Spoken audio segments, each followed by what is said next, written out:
terms, but it's really an art. You have to practice to make your nails or your skills, your cuticles look good. It's not easy as it looks. So I've been licensed for about, I want to say 5 years now.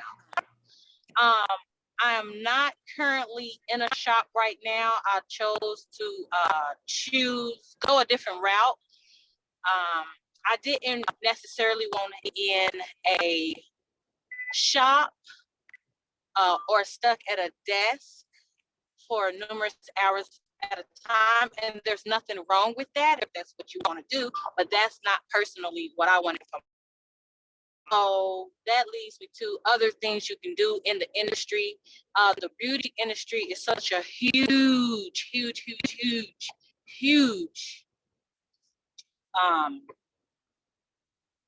community of different artists, cosmetologists, barbers, braiders, manicurists. You can even take it medical. You can be a medical manicurist. You can do medical pedicures and medical manicures for those folks who have special needs. Excuse me for 1 second.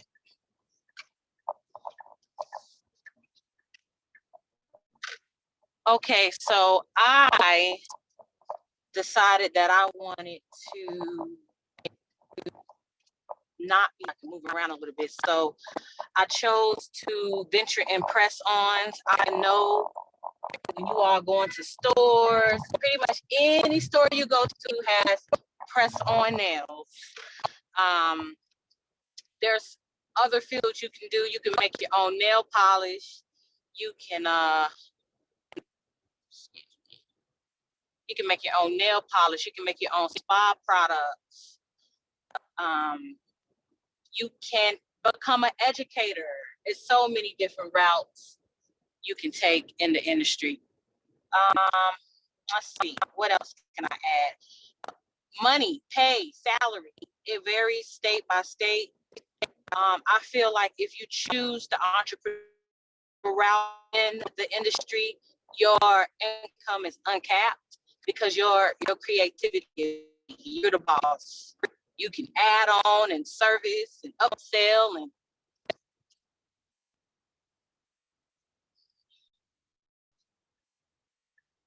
without anyone over your heads.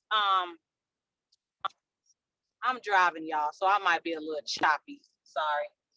But if you chose to go into the shop, it's nothing wrong with that. It's more like a commission base. It'll be more like a 80, 60, 60, 80. They'll give you your table or your booth, and you will let me get over here. They'll provide all your supplies, but you're gonna have to be at that shop from whatever your schedule is from the shop manager, and you may have to do extra tasks like sweeping or closing up and things like that. You can also choose to have your own suite or your own booth where you pay your own rent, but of course you would pay for everything off top. You'll have to be responsible for all your expenses. I'm trying to think. Did I cover everything? I have a question. That's all that kind of. Okay. How long did you have to go to school? And what was the hardest part about the school? So I had to do 300 credit hours. I did a summer session, so I schooled for maybe 3 months, and I had to go to school Monday through Friday. I had to clear those 300 hours. So it really kind of falls in your court on how serious you are, because if you don't show up for class, you don't get those hours, and you got to have the hours. I would say the hardest part of school was breaking out of that shell when you have to service clients, when you actually stop working on the mannequins and you have live traffic come in, I would say that was hard, because now you got to really do the human touch. You got to do the pedicures, you got to do the manicures, and you cannot nip, you can't snip, you know, you can't harm the person with the tools. So I would say that was the hardest part, and it was probably just more nerve-wracking than anything. Let's see, any more questions? Anyone else have any more questions? I have one more and then I'll let the students ask. One more question I have, are there manicurists who actually go into funeral homes and do the manicuring and the pedicures for the deceased? And is that more money or is it the same? Yeah, you don't have to go to school for that. Once you get the license, you can do that if that's niche. That can be your niche. I know someone personally who's a cosmetologist, which, you know, a cosmetologist is the master license. You can do everything. And they have went into funeral homes and done the deceased. You can also go into nursing homes and work with the elderly. You can work with the less fortunate. There's so many options. It just depends on what interests you. But yes, ma'am, you can definitely do that. Work on the deceased. Oh, can you hear me? Questions? Okay.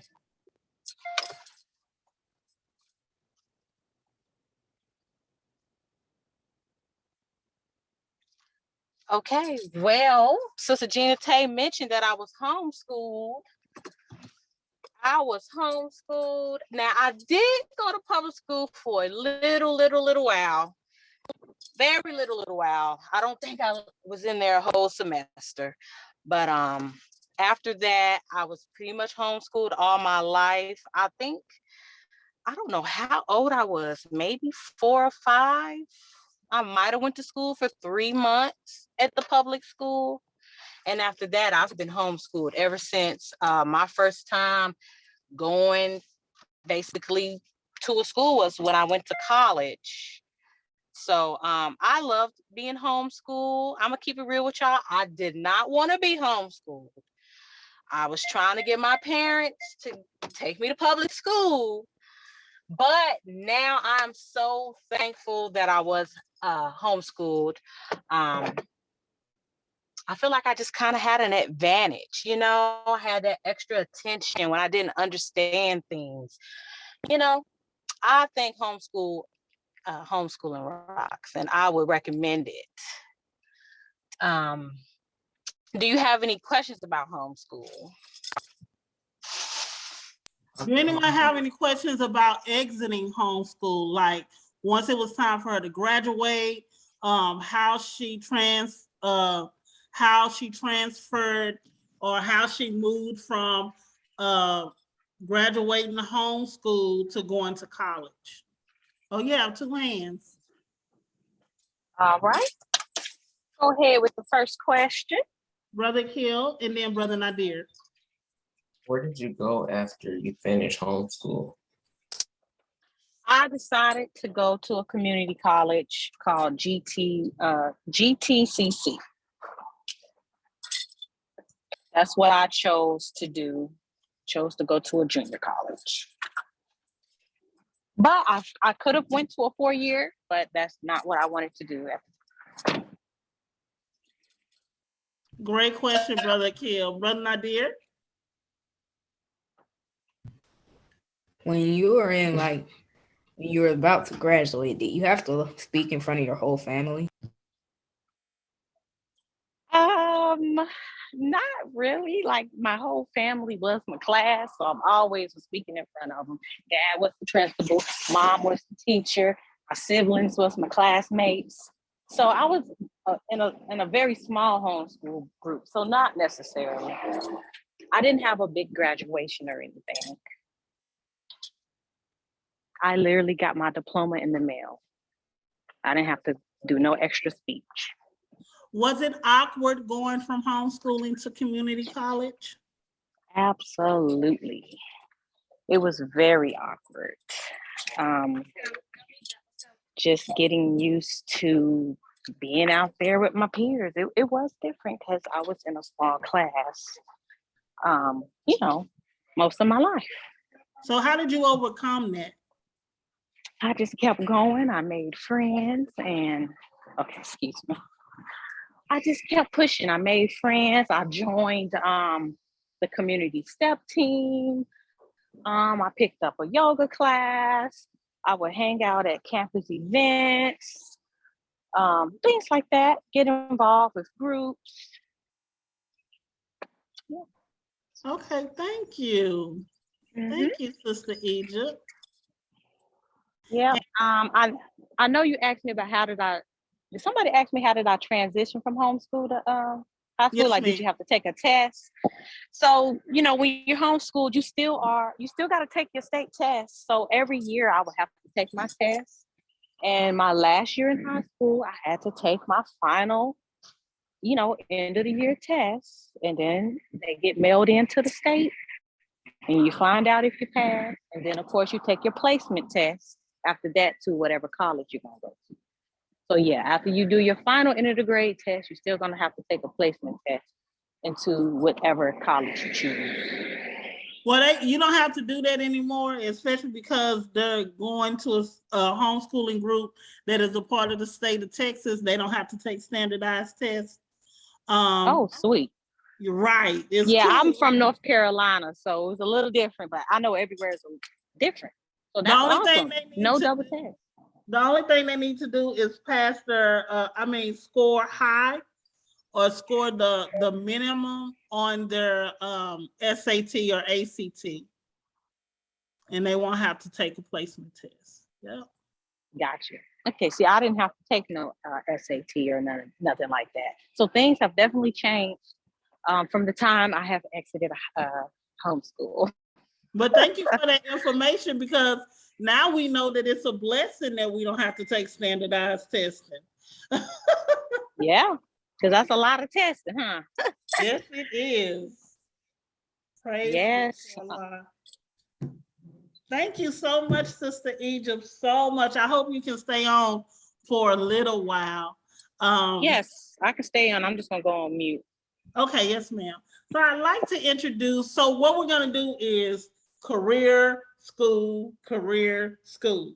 So the next person that we have speaking is going to talk about college life.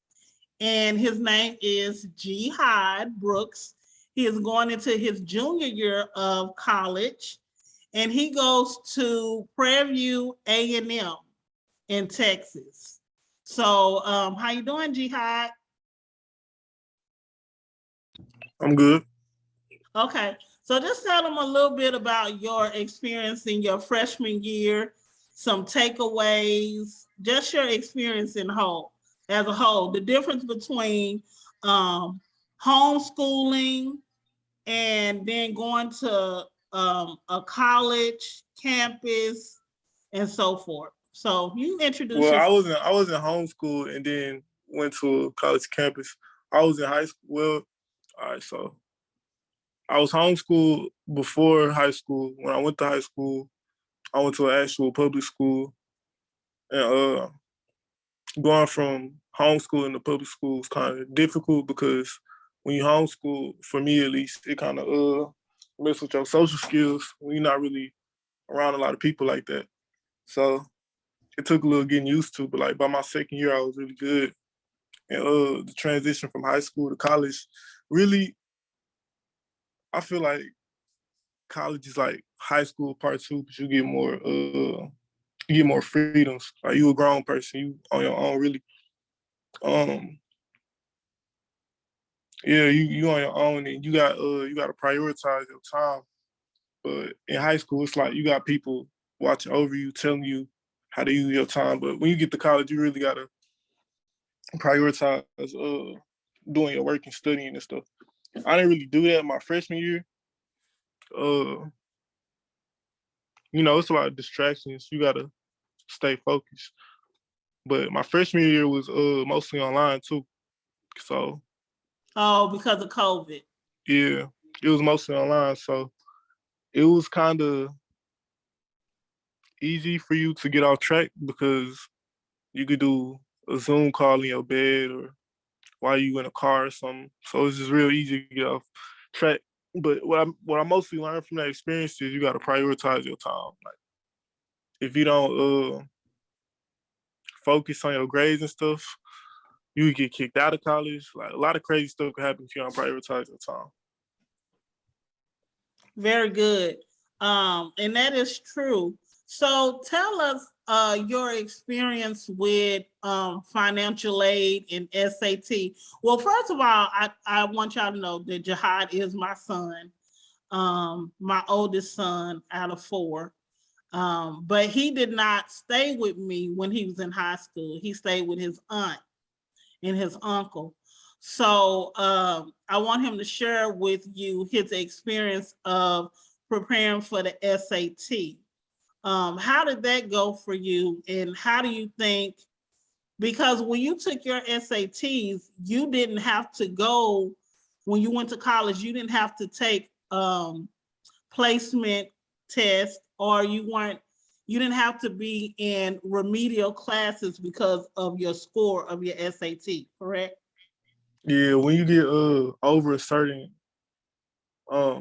what's the word? When you get a certain score, you don't have to take the remedial classes when you get to school. But as far as studying, it depends on like how good you are at a certain subject. Like I should have studied more in like reading skills and like brushing up on my like deciphering the context of a story and stuff. And I didn't, so my reading was lower than my math. I was already kind of decent at math because I was in an AP class, so I didn't really study for it because like my teacher had already like taught us a lot of the stuff, so it was kind of easy to me, to be honest. So I would say as far as SAT, definitely study, because I could have did better if I studied for the math, and I could have got more money in scholarships because they give you more money if you get the higher grades. And as far as financial aid is tricky. You it's kind of complicated, but if you do it with a parent your first couple of years, like you should be able to do it by yourself, you know. Okay. And my last question, because I know you don't like to talk a lot. My last question, you're giving us good information. Do y'all think he's giving good information? Yes or no? Okay, good. So my next question for you, Jihad, is housing. How did housing go for you, and how far in advance did you have to start with financial aid in order to align your housing? Because I know housing was kind of tricky for us. So you want to explain that journey, if you can remember a little bit? So you just want me to talk about how like process of housing in general? Yeah, no, I want you to talk about your first step in housing, like when we moved you into your dorm. Like, what was that experience like getting in? Because I know we, at the last minute, we were trying to scramble for things. Well, I guess to be direct, because you know your mom can be all over the place. To be direct, if you could have done something different to prepare you for housing your freshman year, what would that have looked like? If I could have done, if I could have done something different, I would have applied for housing a lot earlier, because I didn't apply for housing until like either May or like June or something. It was real late. Mhm. And yeah, they pushed my stuff back. Like it was kind of difficult for them to find me a room and stuff. A lot of the rooms was filling up fast, but luckily I ended up getting a room like real last minute. And so yeah, just start doing all that stuff early, so you don't have to worry about your spot, basically. And as far as like financial aid, it's important to do that. I say do that as soon as possible. It opened up in October, I want to say. It opened up in October, and I think the deadline is in May. But you definitely want to do it in the October, January type time frame because you get more money. The earlier you do it, you get more money. Okay, so Musa and Yasin, going into October next year, I will partner up with your parents to see if we can get that started for you all, because he's saying that he thinks it starts in October, and we want to get that ready for you all as soon as possible. Now, how early should we start taking the SAT? Because we're doing SAT preps right now, Jihad. They've been working on SAT words, definitions, and putting those words in sentences so they can understand.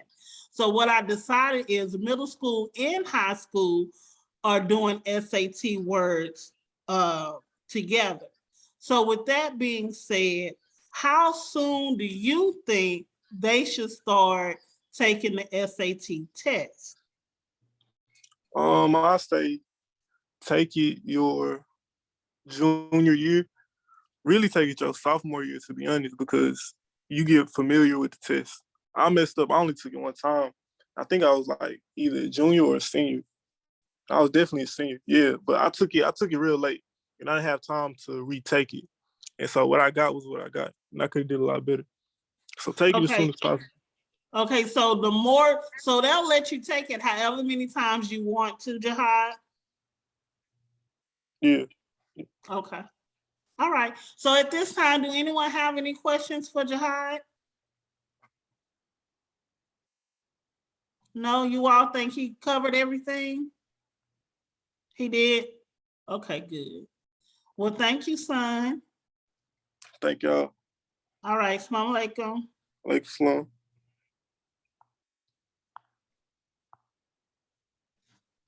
Y'all, I think those were some good tips. Do y'all? Y'all think those were pretty good? Yeah. Okay, good, good, good. I'm so proud of him. Thumbs up to him. All right, so now we're gonna move on to our next career. Our next career is, well, I'm not gonna tell you what the industry is. I'm going to allow them to tag team and introduce themselves and talk about it themselves, because they have two industries that they're in. And one of the industries that they're in, they're partners. And then somebody else, not somebody else, but one of them also is an online, well, I'll let him get into it. And I'm just so excited. Okay, well, let me calm down. Woo. All right.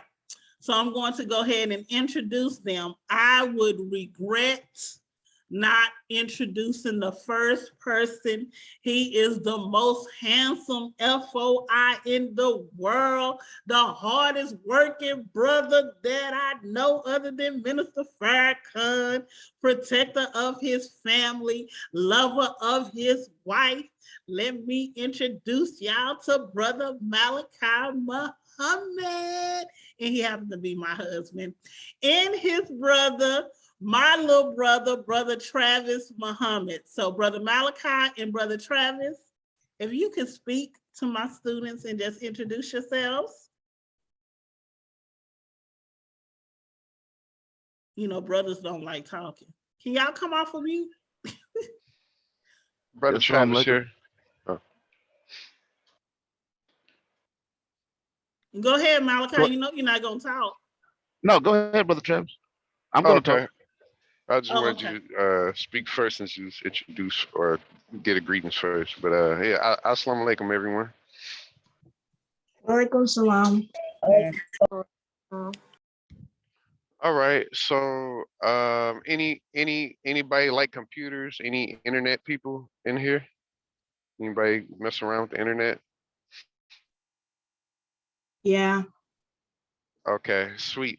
So one of the things that I've done is I started a online e-commerce store. So I'm sure everybody's familiar with Amazon, and y'all probably familiar with eBay too.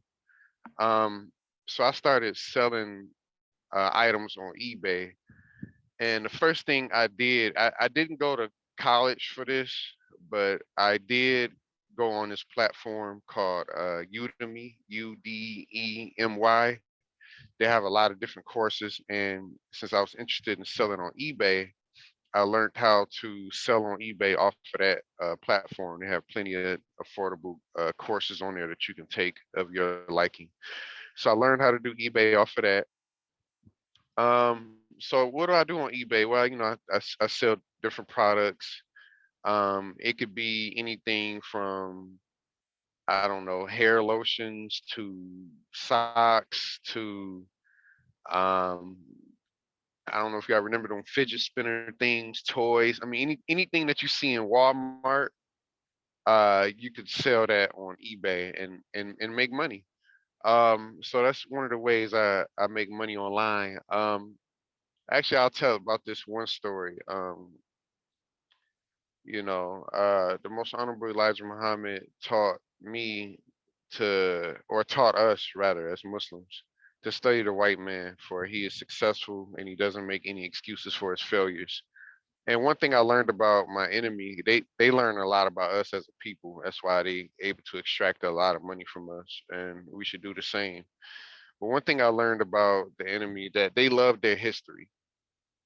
And so I was in Kentucky one day, and I just went to like a antique store, which is like a lot of goods and stuff that's not made anymore. This stuff might have been back from like the 70s or earlier than that. And it was a very popular little white girl on TV. Her name was Shirley Temple, and it was a doll in the store. So I brought that doll, and I seen how much it was selling for on eBay. It was selling on eBay for anywhere from like $200 to $500, right? So I said, okay, I seen it in the store for $70. So I went ahead and brought it. I actually talked them down on the price to 65. So I went ahead and brought the dial, and I listed it, took pictures of it or whatever, listed it on eBay. And it sold a year later I sold it for, I put it on sale for $500. So I was able to sell this white doll of a popular little white girl back then, because like I mentioned, white people love their history. And I brought it, I listed it on eBay. So I brought it for 70 and sold it for 500. So that's like a $400 profit. Now eBay does take fees for selling on a platform and stuff like that. But you can do the math and learn how to make a profit off of it. But there's also another way you can sell on eBay as well. It's what they call drop shipping. I'm not sure if anybody heard of that, but drop shipping is a method where, for instance, if let's use the Final Call store for an example, right? So if I brought a case of books from the Final Call store, Message to the Black Man, and let's say that case of books for like 10 books might cost me $50, right? So I get the books to or actually, I don't even, I'm sorry, let me start over. I go on the Final Call store, I see the Message to the Black Man book is selling for $10 for an example. So I could take all of the pictures off the Final Call store. I can screenshot them, edit them, and crop them out or whatever. And then I can take those pictures and upload them and list it on eBay. So I could sell them on eBay for for $20 for an example. So I can mark up the price by $10, and then I can make a profit of $10. So and then the Final Call store or any shipper, once you get a customer that buys your product on your eBay store, you can take their address and information, put it into the shipper website or like a Final Call store, and then you put the customer information in there. You already got the money from your customer when they brought it on your website, on your eBay site. So that was $20 I got. So I took the $20 that I got from the customer, put all the information in, and brought it from the Final Call store for $10. And then the Final Call store or shipper, for example, like Amazon, they'll take that and ship it to your customer for you. You never even seen the product or none of that, and it goes directly to your customer, and you get to keep the rest. So, for this example, you made $10. So if you can do enough sales like that, you can make enough money from your home. You don't even have to leave your house if you don't want. So those are two different methods that I use to run an e-commerce store and make some money online. So that's all I could really think of to tell you with that. Does anybody have any questions?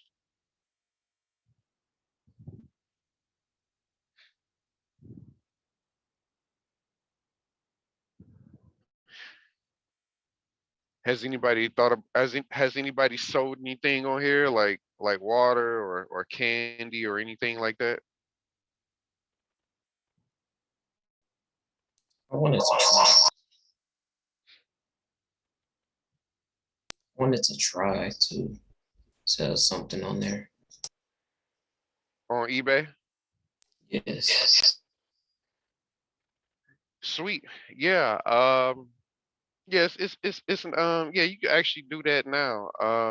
Yeah, like I was saying, you could check out Udemy, the website. It's UDEMY, and you can just type in eBay, and then you'll see people that teaches that course.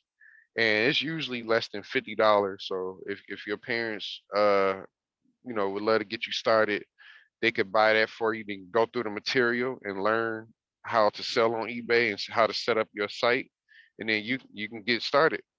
So it's pretty cool. It's pretty cool. You might sell stuff that you got, that you might not want no more, old toys, stuff like that. So it's pretty cool. It's pretty fun too. Did you have any questions? Did that help you or? Okay, sweet, awesome. Brother Travis, how long did it take you to get the jits or to get comfortable selling things on eBay?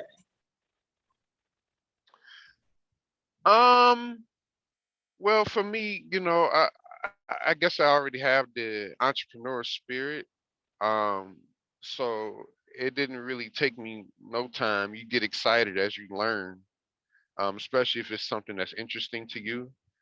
As you're learning, you get excited to do it. And one thing I learned since y'all was talking about school earlier, you're always going to be learning.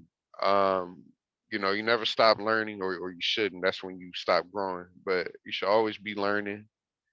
And one thing I'm learning now is that your teacher or whatever may have you on a schedule, different classes, or when to be on at your class and stuff like that.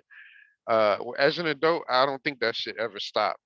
Nobody never told me that, so I just thought I would share that with y'all. You should always keep a schedule so you never waste time, and you can plan your day out accordingly. Planning is very important, so you can work towards the goals and the life that you want to live.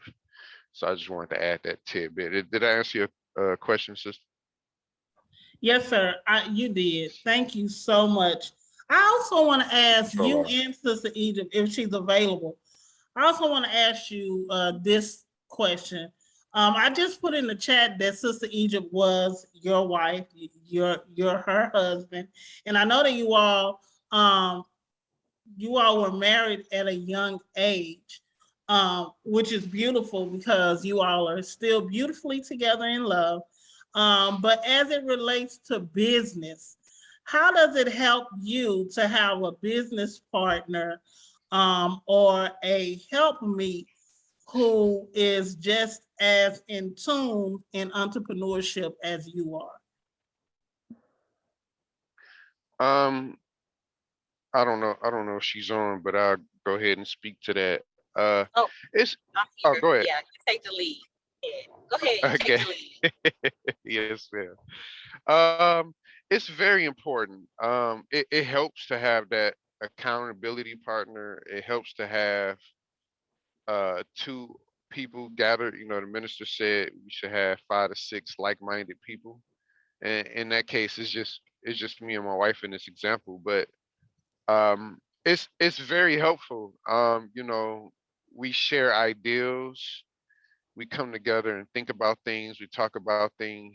She gives me thoughts that I might have never thought to do, and vice versa. So it's teamwork. Teamwork is very important. You know, I don't know if anybody watch sports or basketball or watch football or play sports, but you really it takes a team effort to get things done. They say teamwork makes the dream work, and it's very true.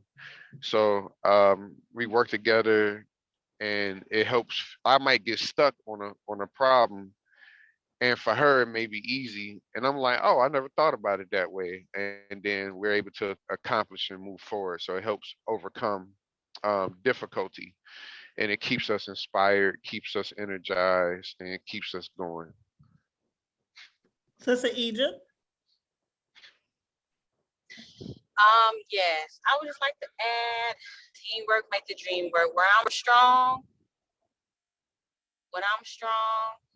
Where he is strong, I may be weak, and where he's weak, I may be strong. We bounce off of each other. I have an office background. He has a selling background. When we work together, it's pretty awesome. As long as we keep Allah in the foundation, we'll be able to work together. But we have to constantly have those meetings and have a schedule and stay organized when we want to help each other with our businesses. So thank you for that next thing that you said about keeping Allah in the forefront, because that moves into my last and final question for you all as a married couple. How important do you think it is now that you all got married at a young age or whatever, and you all are both in the Nation of Islam? How important do you think at the end of the day that it was or continues to be that you all both have the same faith? Oh man, tremendous. I don't think it would have worked no other way, to be completely honest. It's just, I wouldn't say it's easier, but it is easier to deal with a person who believes like you, whose foundation is like yours. What else you got to add to that, Travis? Yes, absolutely. It's a true blessing because we have the teachings.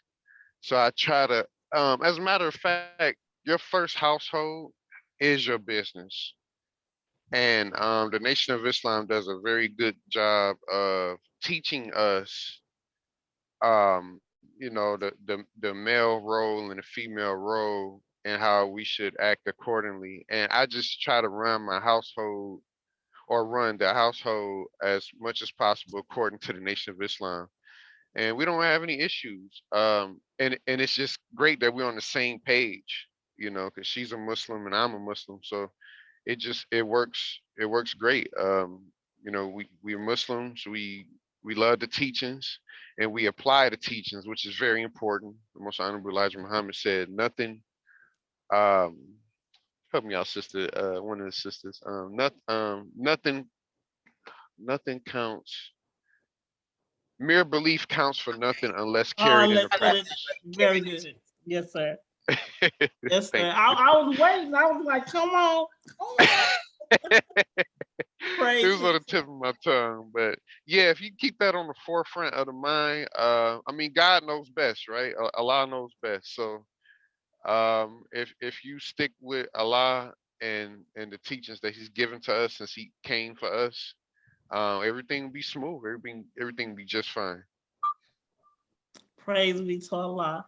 So I got a question for the students.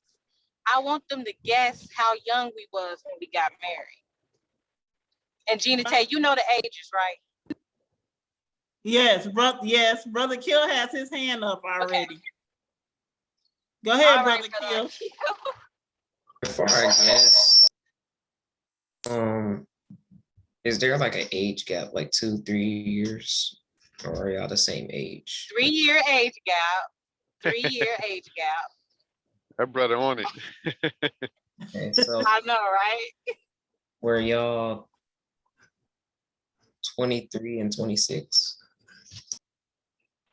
That's pretty close. Wow. Pretty close, brother.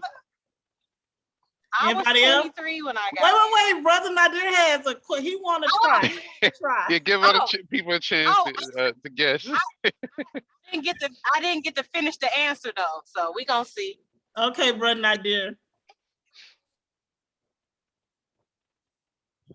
Did you say that Akil was pretty close? Yes, she did. She did. I'll give you that. She said he was pretty close. 23 and 20? No.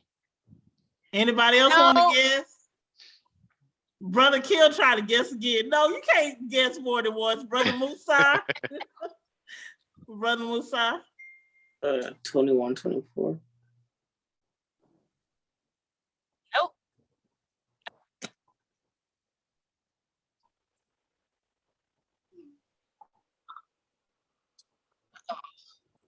Anybody else want to guess? Brother Tariq, Brother Yasin, Brother Jalil, Sanad, Najee. Nope, they don't want to guess. Brother Jalil want to guess. Go ahead, Brother Jalil. 26 and 29. 26 and 29. Wait, I'll guess. I'll guess. I think the Not first. quite. Oh, go ahead. Is it 31 and 34?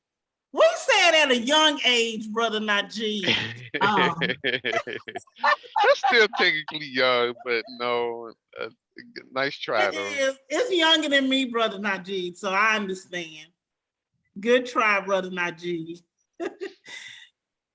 Brother Kill really want to try again. Do y'all want to give Brother Kill a second chance? And Nadir. Look. Yeah. Okay. Go for it. Go for it, Brother Akil. 24, 27. Hey, he said what? 24. Say it again. 24, 27. Are you sure? Is that the final answer? Yes, sir. I love the confidence. Yeah, he got it. Let's give him a round of applause, everybody. Praise Yeah. to Allah. Go ahead, Brother Kill. Go ahead. No, let me add a bonus question in there though. No, that's actually not right. Yes, it is. You don't No, think? it's Okay. not. Okay, so Uh-oh. what was it, D? My age. Okay, I was 23 going on 24, but when I got married, I was 23. Ah, you're right. I was 23. You're right. That's why I You're said the right. first That's brother true. had it right. He was close. He was right on it for my age. That's close enough. You was Well, good yeah, job, y'all. Wasn't that Good fun? job. Good job. Okay. Kai, I Okay. got a bonus question right quick. So who? Oh, you already gave it away when you said you turned 24. Never mind. I was gonna say, do they know whose age is what? But it's all good. Praise be to Allah. Oh, y'all so fun. Okay, so I received the text and it was unbelievable. What wasn't it unbelievable, Brother Travis? Did you get that text? Oh yeah. So Brother Malachi said he want to talk. So we're gonna open up the line. What? Yes, Sister Egypt, he said he want to talk. We're not gonna give him time to change his mind. We're not gonna give him time to change his mind. So I want to introduce that beautiful man of mine. I mean, that beautiful brother of yours and mine, Brother Malachi Muhammad. Are you there? Assalamu alaikum. Can you hear me? Because I'm in a bad area. Oh no. I think you are in a bad area because your phone is still saying that you're on mute. Yeah, I hear him in bits and pieces. So you What want to about just now? jump in? Oh yeah, Oh yeah, we hear That's you. Go better. ahead. Yes. One thing I wanted to ask, I can't really see my screen that well since I am driving, so you might have to help me out a little bit. Uh, how many of the brothers are going to got a college plan or either versus wanting to be an entrepreneur? Me. So let's find out what everyone plan on doing after high school. Let's start with brother Musa because he's the oldest, and then brother Yasin. Brother Musa will be a senior next year. What are your plans next year, brother Musa? To go to college for engineering. Go to college for engineering. Thank you. Brother Yasin will be a senior next year. What do you plan on doing after high school, brother Yasin? Going to college. Say it again. You don't know? Going to college. Going to college? Okay, praise be to Allah. Okay, Brother Tariq Was that is our Going to college. okay, Brother Tariq is our sophomore. What do you plan on doing after high school, Brother Tariq?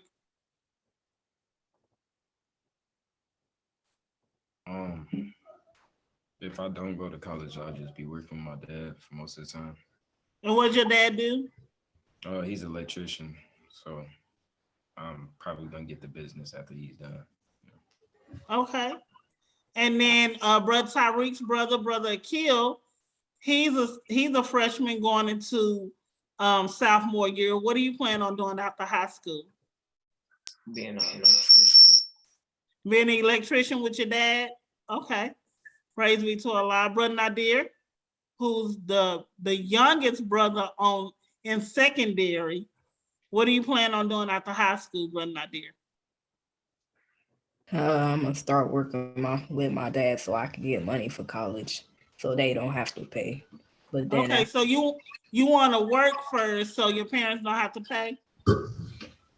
Okay, praise be to Allah. Brother Najee. I was either gonna go to college to be a neurosurgeon or create my own business. Okay. Want to be a neurosurgeon to create your own business. Sister Sadia, this is secondary, so you can't do all of that, those O's and numbers in chat, sweetheart. We don't do that in secondary. Brother Jalil, what do you plan on doing after high school? Oh no, probably become an engineer. An engineer? Yes, ma'am. Okay. So that's it.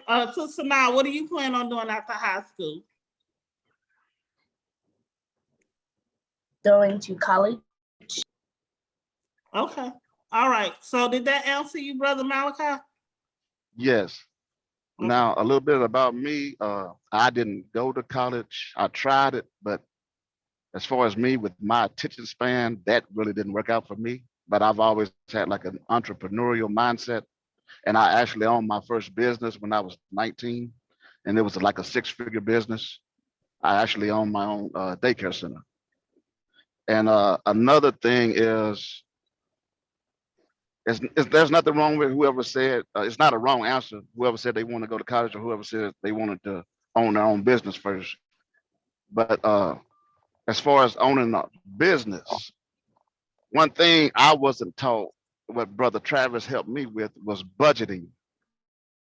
For the man who's going to be head of the household, you're really going to have to understand finance and budgeting. It doesn't matter if you go to college or if you're going to be an entrepreneur. If you want, and another thing you want to start looking at what's going on right now is inflation. And buying a house versus renting, credit scores and things like that, because that's all of that is going to affect you going forward once you get out there in the real world. So I'll give you an example of rents. Like one thing, what they do with us, the median average of rent right now is going to be around, they're projecting around August, $2,000 per month on the median. And they want you to make 3 times that. So saying that, and to what I wanted to say was, whatever path you choose to take, make sure it's going to be it financially makes sense, because you want to make sure you can afford where you're going to stay and afford to take care of family and have money left over.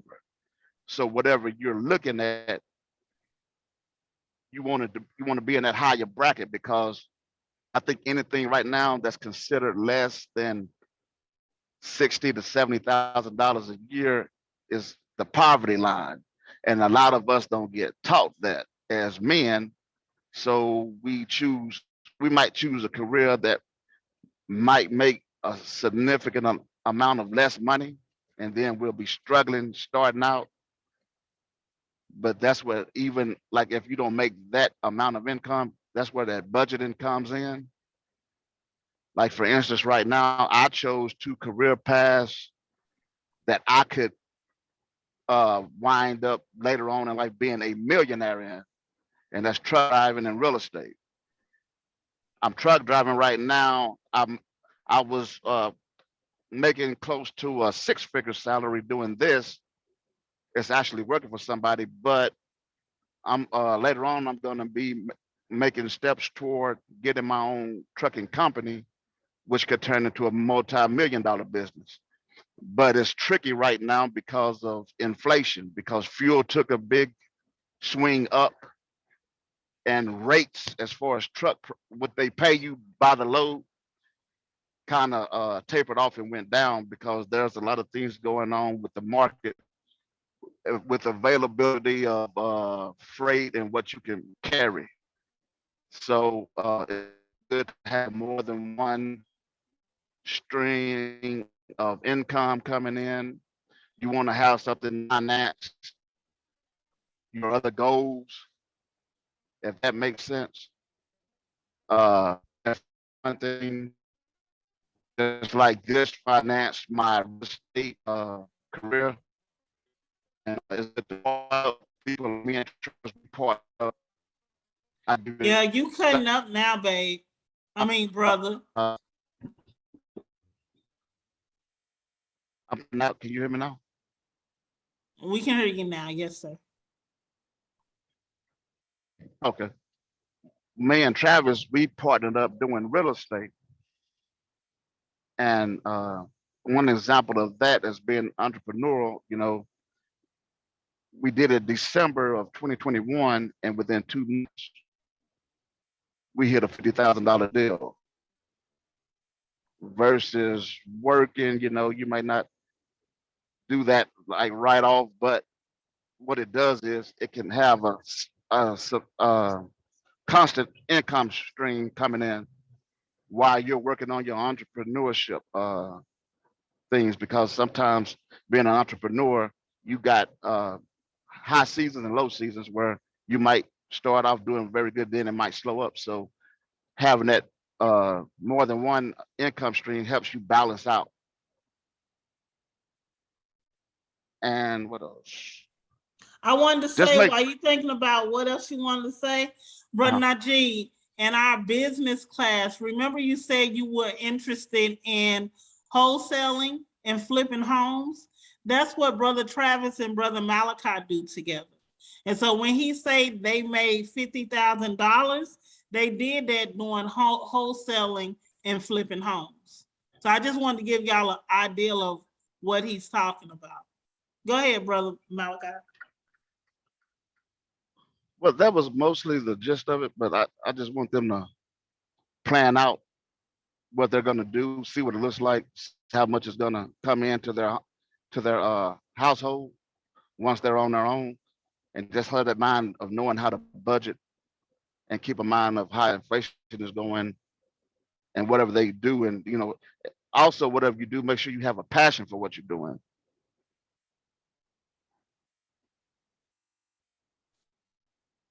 So you won't be going out just going here, and here, quitting jobs. Make sure you really like what you're doing. But sometimes also, though, you can do some things that you don't really like, but if you're good at it, you can do that for a while until you can finance what you really want to do. But that was kind of it, unless like Travis, he might got something he want to add as far as real estate, if he's still there.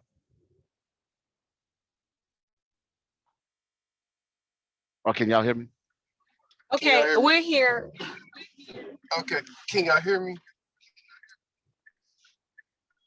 Hang up on yours. Okay. Give us a minute, sorry.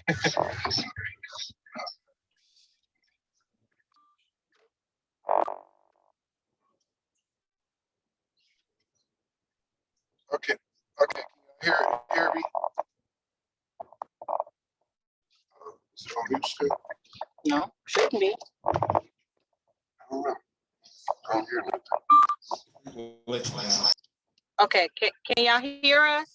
Mic check. Okay, I apologize. Oh, okay.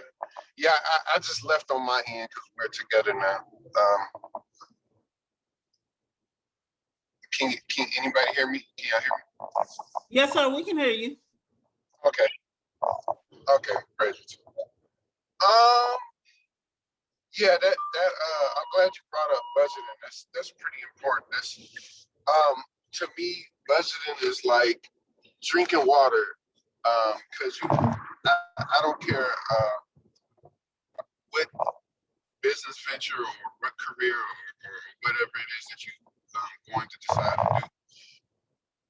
Budgeting is very important. It's a plan on how you choose to spend your money. So something that you definitely should learn because even the biggest businesses learn how to budget, whether it be Amazon or the little corner store or even the secretaries in our Nation of Islam. You know, so budgeting is something everybody should do so they can always be on top of things and what's going on. So I'm glad you brought that up. But, did you explain the basics of wholesaling? I might have missed that. I'm not sure if you did. I didn't go into the. Okay, I'll just go over it briefly about what it is that we do. So there's a lot of different stuff you can do in real estate, but specifically we do wholesaling real estate. Where, for an example, if somebody has a house and it's worth $100,000, right?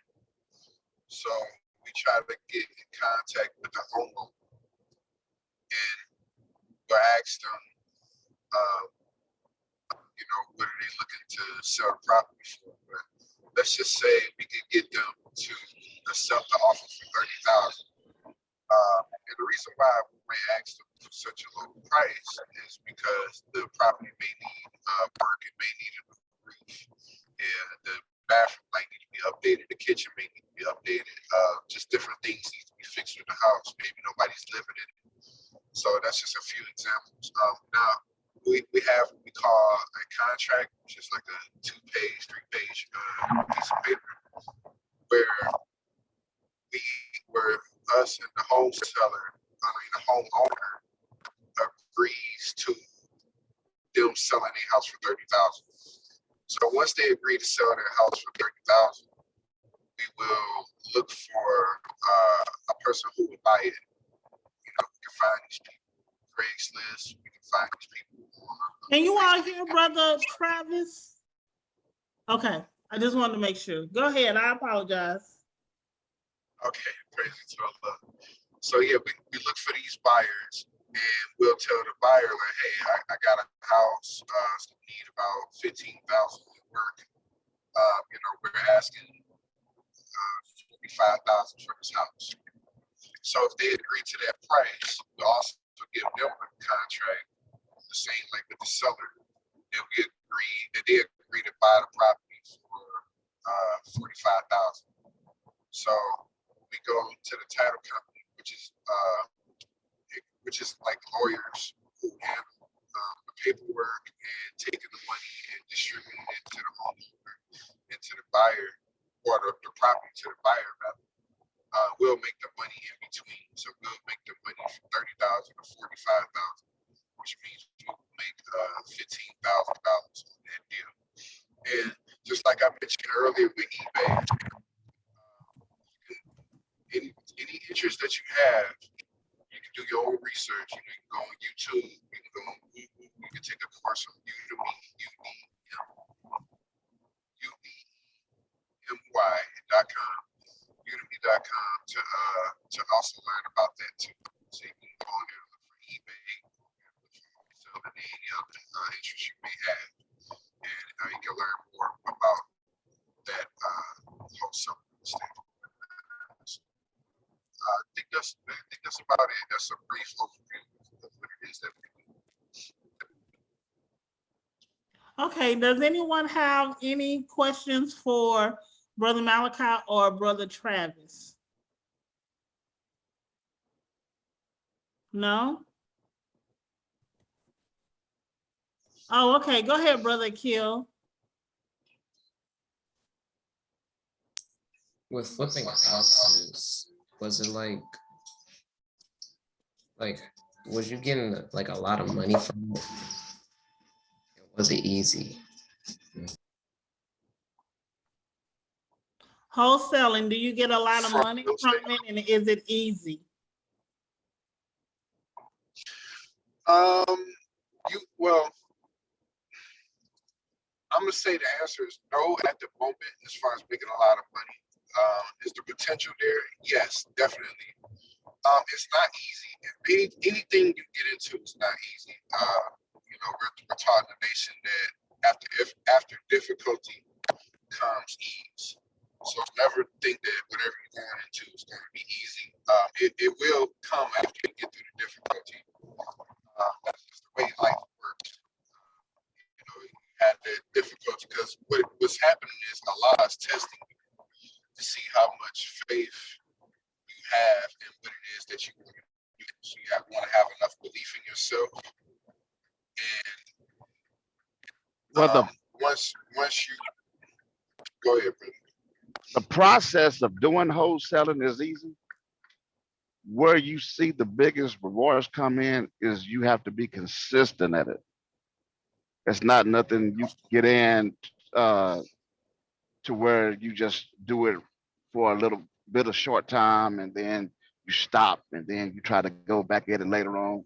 It's just about being consistent. Now, if you're consistent at it, then yeah, you could actually see results a little quicker, but it is commission based. So it's all on your work ethic.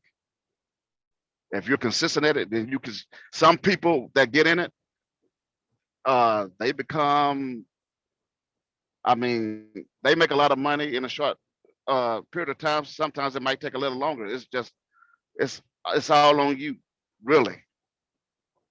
So Malachi, how much money do you think you and Brother Travis put into marketing and wholesaling before you all saw that $50,000 check?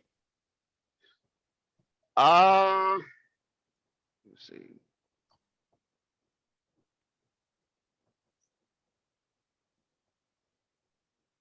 We were in it for about 2 months.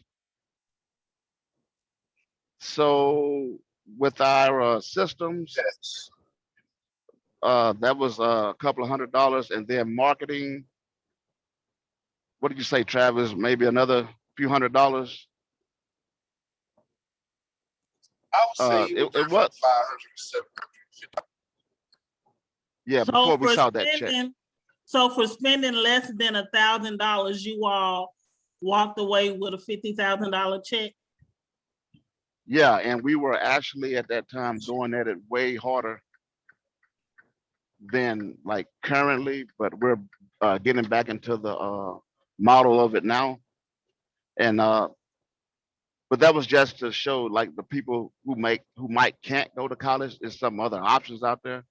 Like even with the truck driving, like I went to school for this for 4 weeks versus 4 years, and I make a high salary. So if you can't afford to go to college right off, it is other options that you can do to make money in a shorter span of time with a trade school. or if you chose to get into a trade.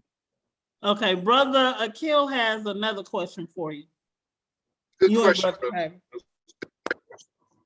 Is He there? said, good question, Brother Akil. Thank you. Is there like any special things you have to do to become a house flipper? No, just study a course. Oh, go ahead, Travis. Oh, yeah, absolutely right. Yeah, you just have to learn the process. Like for this type of wholesaling, you don't need a license. It's optional, but it's not required to do wholesaling real estate. But actually, Brother Malachi actually had his license. Maybe he'll go more into that. But you don't need a license for this. It's just more of a getting the education, learning, and it's a business that's always changing. So it's always something you want to continue to learn. And the main thing with anything, including this business, is just to be consistent.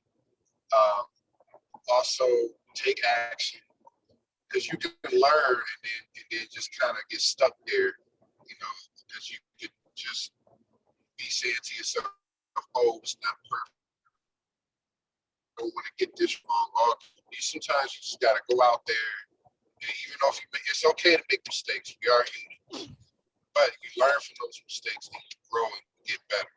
So be consistent, take action, and believe in yourself. Those are three things I want. That's general for anything that you do. Sister Nah, did I see your hand raised? No? Okay. Before you, I just want to make sure, did I answer your question, brother? He said yes. And it only takes like a few weeks to learn as far as the wholesaling course.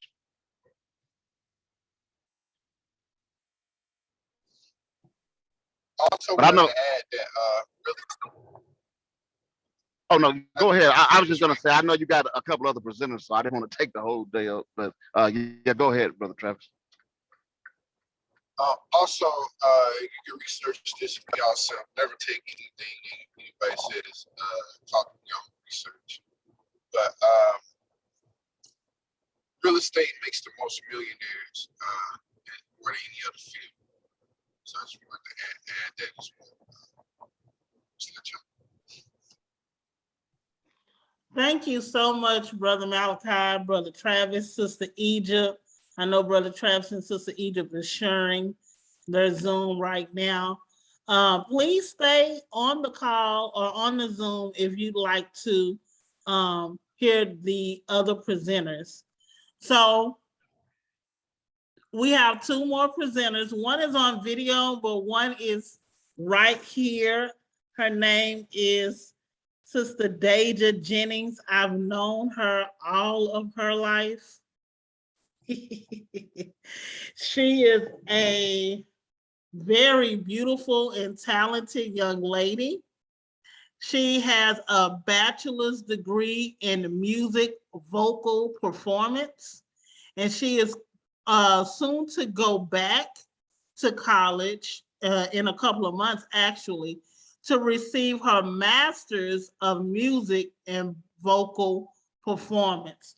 So I would like to introduce to you Sister Deja Jennings. She's going to give you some insight on what she does with her degree and a little bit of her college life. She actually went to Prairie View as well. Deja, are you there? Assalamu alaikum. Walaikum salam. How are you, ma'am? I'm doing fine. Hopefully everybody's well. Very good. So tell us a little bit about what you do now that you've earned your degree in music performance. Music is so fancy, Deja. Let me see if I can get it right. It is musical vocal performance. What do you do with that degree? So with that degree, it kind of opens up a couple of avenues. I could go into teaching music. Like this past year before I moved back to Dallas, I was in Houston and I taught one-on-one lessons. So I taught voice lessons and I also taught beginner piano lessons because I'm not that great at piano, but I know the basics, so I can at least do that. And also I perform. I spend a lot of time auditioning for things, and I was in a choir back in Houston that I really adore, and I have a performance with them next week. So I'll go back to Houston for that. Um, and yeah, it's mostly for me personally. I personally prefer performing, just because I just find it very exhilarating, and I love kind of just like the reaction that I can maybe invoke from an audience. I think that I don't know. It's just not too much beats it in my book. In all honesty, I just love the how I can make a person feel just by singing, or by singing particular music. It might touch somebody. They might needed to hear it that day, or and I can help bring up younger musicians too, and tell them how I got to where I got to, and how they can get there, and all that type of stuff. So that's kind of what I do. So I have a question for you. Yes, ma'am. What does it feel like to be able to use something that you're so passionate about? How does it feel to go to school for something that you're so passionate about and then make it a career for you? Man, it's very rewarding. If I have to say so, like my personal dream is I'd like to be on the opera stage. I like to sing opera, funnily enough, and that's not to say that I just sing opera, but now I've been a part of a couple of opera choruses. I've went out of the country to sing it. I went to Poland, and it's just very rewarding. I'm a very passionate person, so when it comes to music, I'm very passionate. I didn't really join it for money. I didn't join it for money. I joined it because it was something that I just genuinely love to do, and I feel like if you love to do it, then the rest will fall in place. So that's my personal belief. Wow. Okay, so I already have a student who has her hand raised. But before I get to Sanaa, I have one more question. Yes, With ma'am. you wanting to be an artist, because I know from knowing you personally, when you stepped on Prairie View ground for the first time, you stepped on the grounds to become a doctor, right? Yes, ma'am. You went to become a doctor, and it just so happened you took some courses and you said, well, wait a minute, this is what I really love. What were some of your challenges with your parents or people that you truly love who was like, now, wait a minute now, that ain't what we paying for? Share with us how you overcame or how you continue to overcome those obstacles.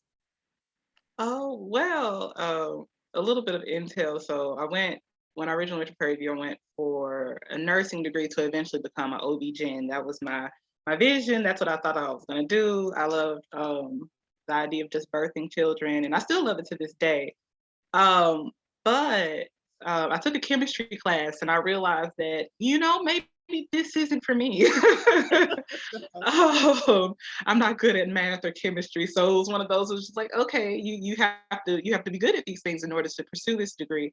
But what it was I went to Prairie View on a band scholarship, so I've always been a very big musician. I'm very passionate about music. I play trombone, I play flute, violin, all these other types of things.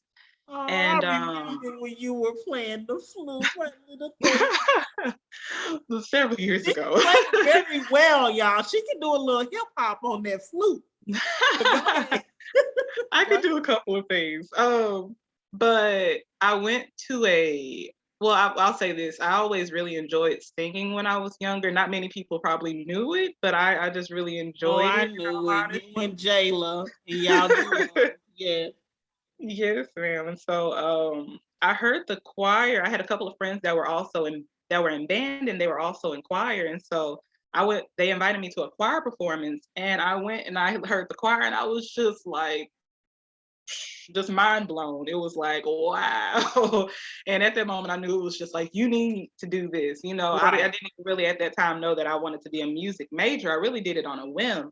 But at that moment, the stars aligned for it was just like, I need to be part of this choir. It is a must. It is an absolute thing that I must do. And then when I went to go join the choir, I just became a voice major on a whim, just because I knew it was something that I enjoyed doing. And I never turned back. I don't regret a bit.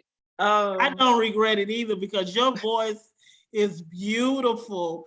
And I'm just so honored when you step on the stage and you're singing in Washington and in Poland, and I get to say, that is my goddaughter. Yes, ma'am. It's always, I think it's pretty funny, especially like, luckily for me, my family was very supportive and, what I wanted to do, they were just like, okay, well, you switch from nursing. All right. Well, hopefully you know what you're doing.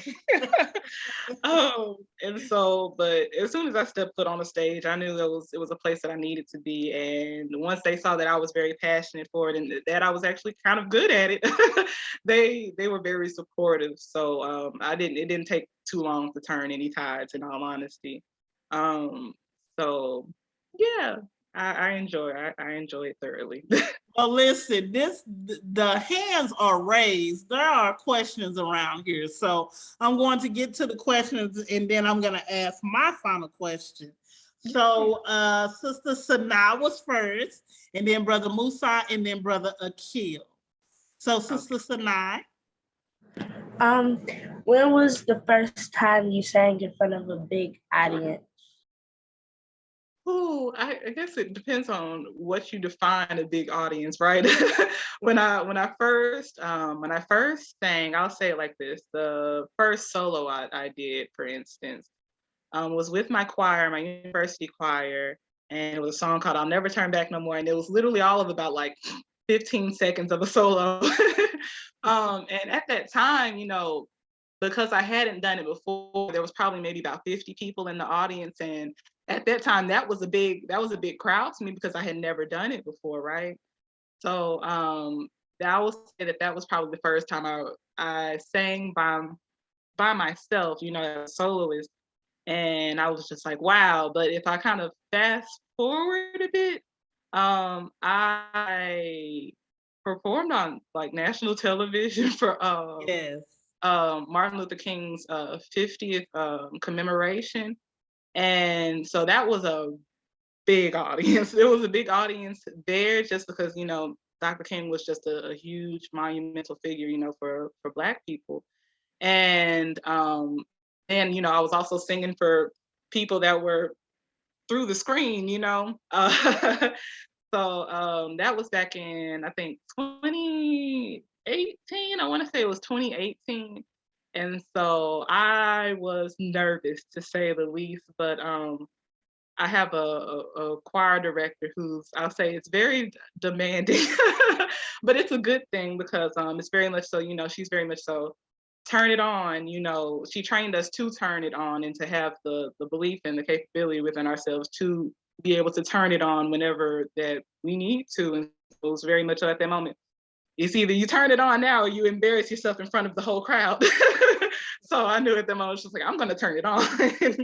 And so that was my first big crowd. I say it was probably like 1,000 people. It was a lot. That's all I can say. And you did do a solo for that performance. Yes, ma'am, I did. I have it somewhere on my Facebook. Yeah, I have it pinned. I can't wait to show it to them. I'm not gonna show it to them now, but I want to show it. Yes, girl. All right, Brother Musa had his hand up. Oh, well, it was I wasn't raising my hand, but I was pointing at me because I play trumpet. So when he said trombone, I was like, cool, a brass player. Yes, yes. I'll expand a little bit on like band. I don't know how old you are, sir. How old are you? 17. 17. Oh, okay. So you're probably what, like a junior, senior, somewhere in that He's area? going into his senior year. Woo, woo, Ooh, that's an exciting time, man. That's an exciting time. I'll say it like this. I started off originally as a bandsman. I'll say that firstly. So I actually went to Prairie on a trombone scholarship for their band. So I'll say, hey, if you love it, stick with it. It will take you far without a doubt. If you're very passionate about it. Of course, you have to put in hard work. You can't get anywhere without it. And if it were easy, everybody would be doing it. So hey, if you want to stick to trumpet, this might just be me assuming, but just from musician to musician, if you want to stick to trumpet, go out, make sure you can literally go to college with it. In all honesty, there's no better way for me to say it. You can definitely go to college with it. So, you're about to go into senior year, make sure you audition, find out about when certain colleges might be coming to the Dallas area to figure out, so you can go and you can get some, excuse me, I say free money. It'll pay for you. And it'll take you far. So, and if you need any type of like resources on that, I'm still kind of in touch with some people like in the March and Storm and stuff like that. I can let you know when they'll be in the Dallas area, when they're auditioning and things like that. So, hey, stick to it and best of luck to you, sir. Thank you. I have to make sure you all get an opportunity to connect because he's actually in the DFW Metroplex. He's in Mansfield. So he's not too far from you, Deja. Not at all. Yeah. So if you ever have any questions, I'm a pretty open person, I don't mind giving you my number or anything like that, just so, if you have any questions I can answer or I can refer you to somebody who can answer them. Oh, great. Okay, thank you, Deja. And Brother Kill had a question. Yes, sir. Have you like uploaded any music onto like Spotify or YouTube? Oh, so that one's, you know what, my mom has been on me for that one. Not necessarily the Spotify, or I have like a couple of things on all honesty that's up on YouTube, but I do have a artist page kind of like on Facebook that kind of just has some pictures and maybe some things that I did, maybe not recently because I need to update my Facebook. But what is the name of it, Deja? It's just Deja Jennings. That's my name. Comma says soprano right after it, and I promise I'll do better about uploading things because I have some videos and things of that nature that are actually on my Facebook page. I'll say a lot of my videos and like performances are kind of just like on my personal Facebook page. So I'll try to make that conversion, or I don't mind adding you on Facebook if you would like to see them or anything like that. I don't mind, but on Spotify, not so much. On YouTube, I might have a couple. You probably find like younger Deja singing some songs, and yeah. But most of my stuff is kind of just like on my personal page.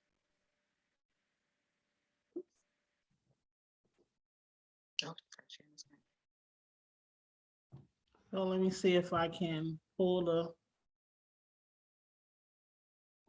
Yeah, so here's the page. Deja Jennings, soprano. Some of her performances. Yes, I have like a couple of pictures just from, oh yeah, there's a video of me singing and that's my card. And there was one, I think, yeah, that's this is you performing, right? Yes, ma'am, it is. It is. I can't remember what I was singing right there.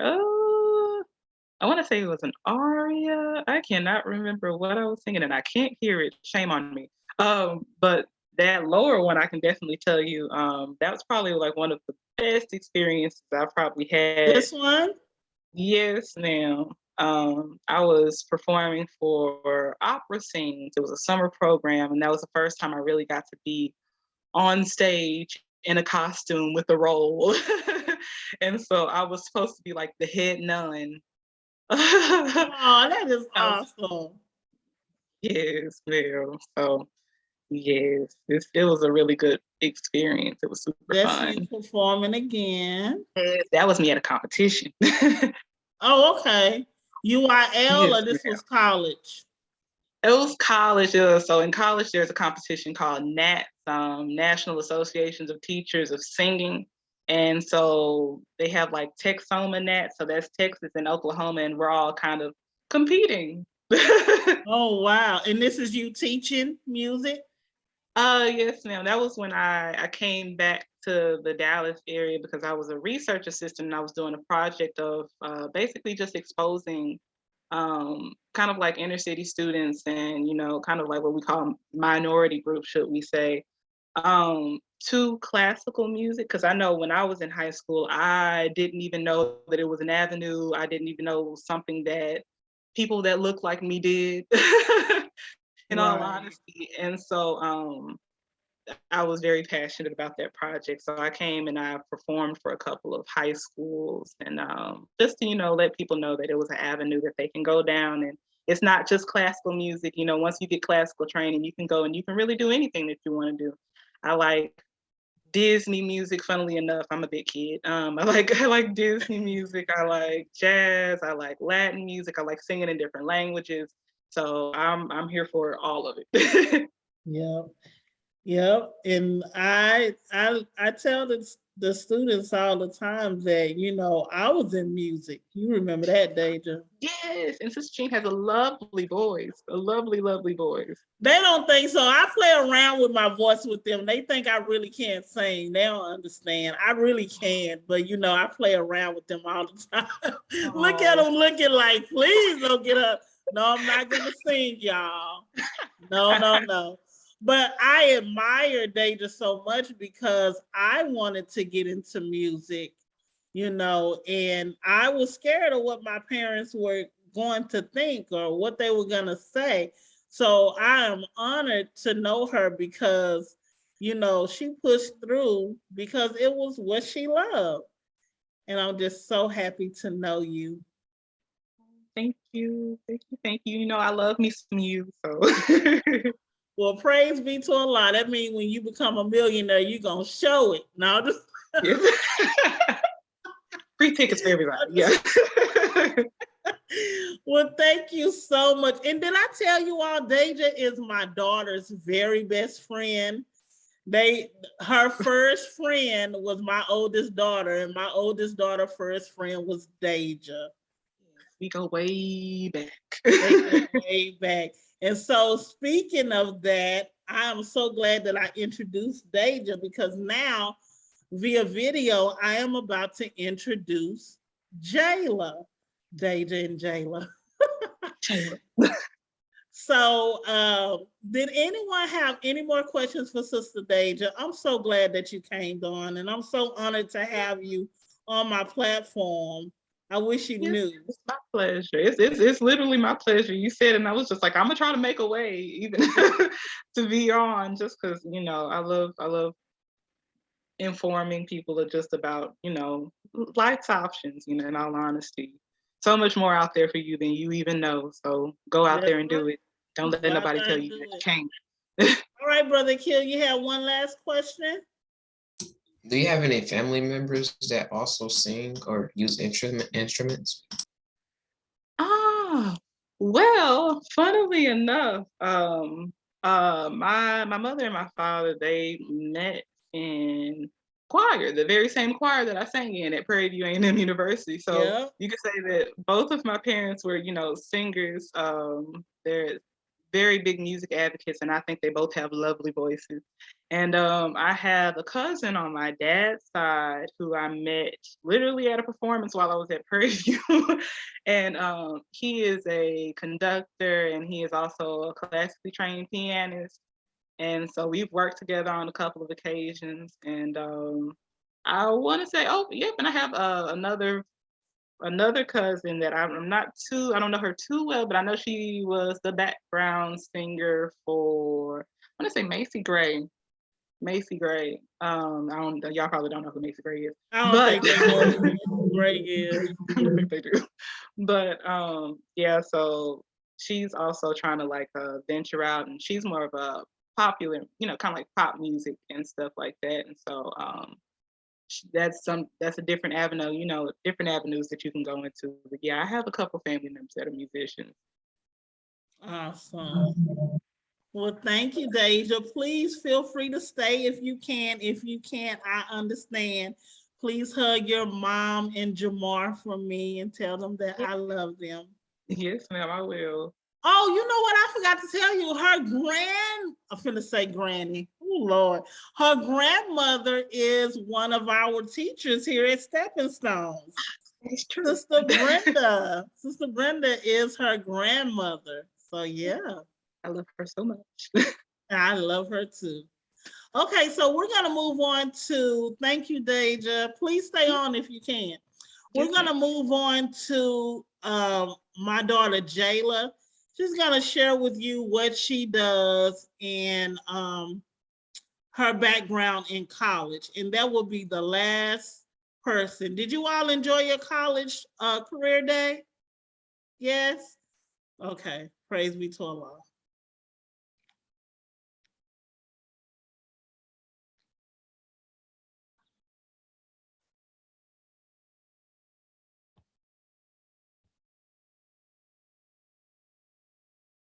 Okay, can you all see it? Okay.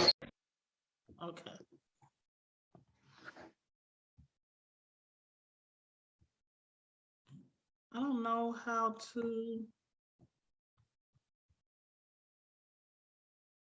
Okay. Why is it doing this? What happened? What did I do wrong?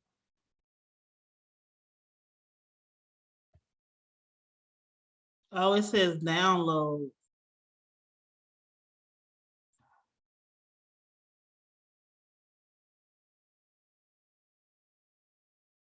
Okay. Sorry, y'all. I never done this. She's so fancy. I don't know what this is.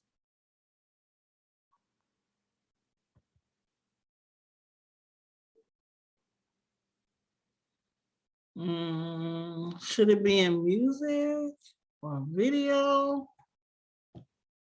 Video. All right, you all, let me try to figure this out.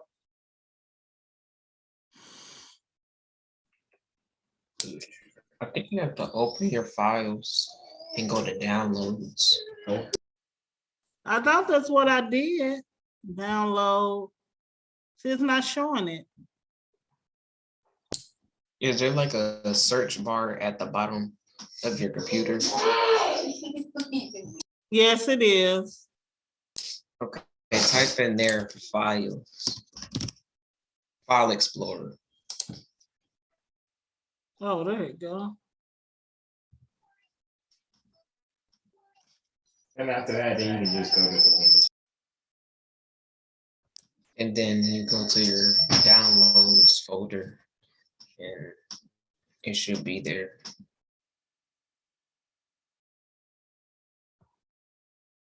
Nope, it's not. I don't know why you over here. Okay, let me go back to the email.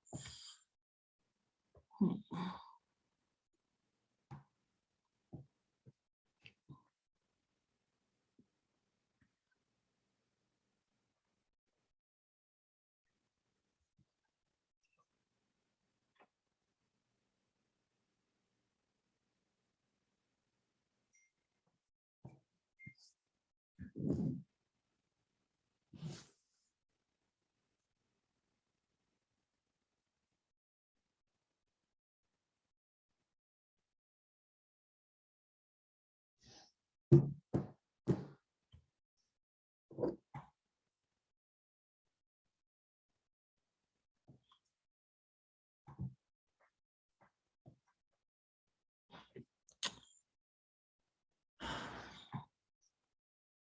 on 1 second, you all.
Hi everyone, I'm Jayla and I am a graduate of Stanford University.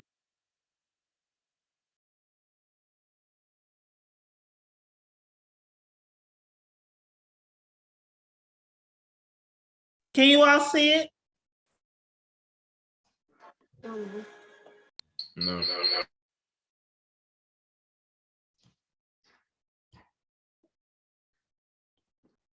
Can you see it now? I can see. Yes.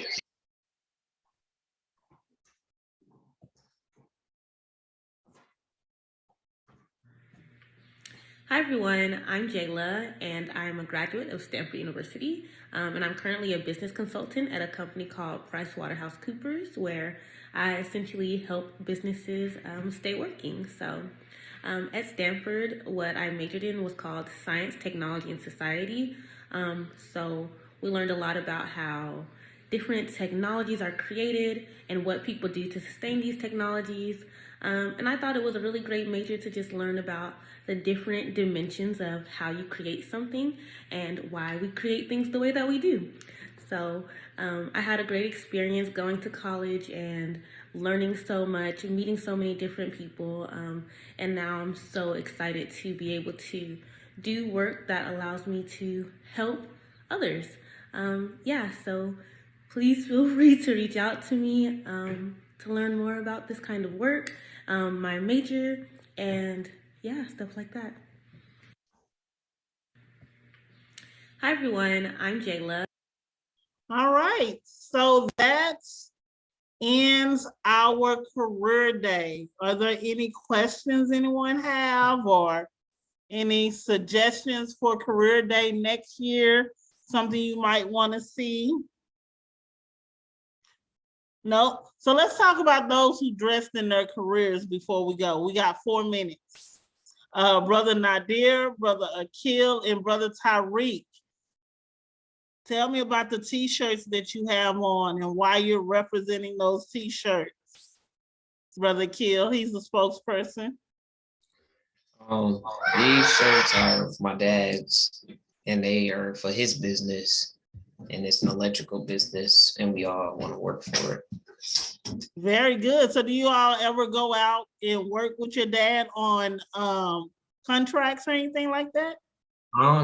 Almost at that point. Tariq, he does, and no, Nadir doesn't. Okay. Praise be to Allah. And Brother Tariq, how does it feel to go out on your spare time and work with your dad side by side? I feel like you definitely learn a lot while being an electrician. And it's not only just like learning about electrician, like it's like how things work in life, So back then when I was little, I would look up at like lights and stuff like that. I'm like, how does that make sense? But nowadays I know how it works because I've been through the process of putting them up and stuff like that. So Yeah, it's just a lot of info. You get a whole bunch of info of different things. Wow, you want to be a master electrician, right? Yes. You're gonna have to come into elementary and do some experiments with them, because we talked about circuits and how closed circuits can open up. I mean, how closed circuits can turn on lights in one room, and open circuits can turn on lights in multiple rooms. And they were so excited about that. And so I may need to recruit you to do a project with them next year, Brother Tyreek. Brother Nadir, what do you think about it? How do you feel about being a part of a family of electricians at such a young age?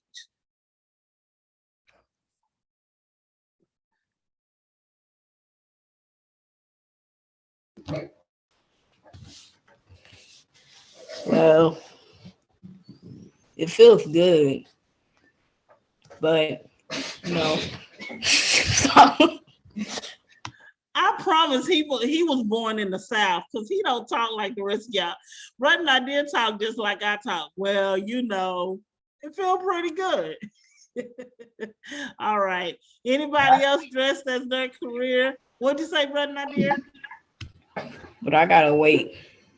You gotta wait a little while. I gotta wait 3 generations because my older brother Daniel gets the business next, then Tariq, then Akil, then me. Why don't y'all do it together? Why don't y'all do it in unity? Brother Akil can manage the part of the business that's in the Southwest. Brother Tyreek can take the Northwest. You can take the West. Y'all can do it all together. It's possible. You don't have to wait in line, Brother Nadir. I know they've been telling you that. Oh, little Nadir. He said he's gonna be 85 before he get the business. What did you do?